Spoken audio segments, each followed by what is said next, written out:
Gusto ko lang magpasalamat kapwa ko Injay, kay Mary Jos Mugado, at kay Amiga William Nor Mugado, at kay Sir Marlon Mugado. Dami ko na rin yung bunso niya nilang anak, kay Charles Mugado. Thank you sa pag-invite sa aming mag-asawa at sa dalaga kong anak, kay Sherry May. Mula sa pula nakilala ko itong si Jos. Siya kauna-una kong nakilala si Mary Jos. Grade 6 sa Palmisi School. Mag-classmate kasi yung anak kong dalaga tsaka si Josh. Year 2018 hanggang ngayon, year 2025, natili kaming solid, di ba? Hindi lang siya ang kaibigan ng anak ko.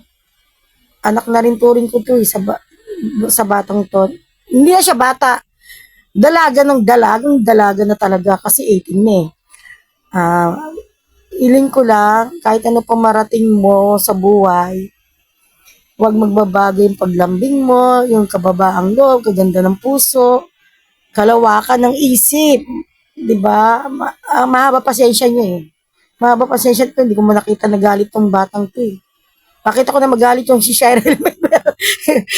Pakita ko na magbaldita yung anak ko, pero itong batang to, hindi ko nakikita magbaldita eh.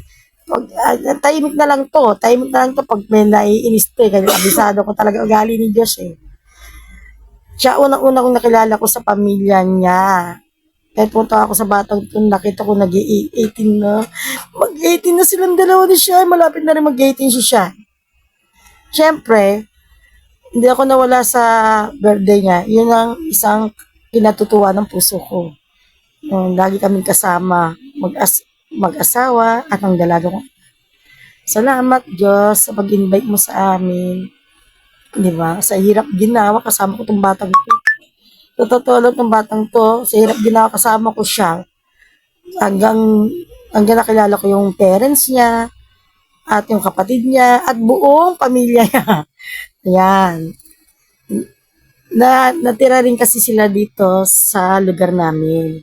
Dito bago sila nalipat sa subdivision. 'Di ba? Kaya buo talaga, buo ang pagkakaibigan namin, hindi basta-basta solid. Thank you, thank you, thank you, thank you, thank you, thank you, thank you sa lahat-lahat. Hindi lang sila kaibigan, good Samaritan pa sa anak kong dalaga, kay Cheryl May. At sa aming mag-asawa, kasama kami doon, syempre. Maraming good Samaritan ang naitulong nila sa amin. Kaya special friend sila kung ituring ko sa puso ko. Kahit madalang kami magkita, basta special friend pa rin sila, ituring ko. Sila ang aking amiga. Isa siya sa amiga ko, di ba? Na number 1 sa puso ko. Salamat. Maraming salamat kay Lord. Sila ang pinadalang good Samaritan sa amin. At di sila nagbago. Kahit ano pa narating nila sa buhay, natili pa rin sila magpakumbaba. Yan, isa yan. Isa yan sa good Samaritan sa akin ng pandemic. Yan, ng year 2020. Yan, sinubok kami ng kahirapan. Talagang siya ang good Samaritan sa buhay ko. Hindi siya nagdalawang isip, natulungan ako. Siyempre yung amiga ko, yung nanay, di ba? Thank you for watching. Bye-bye.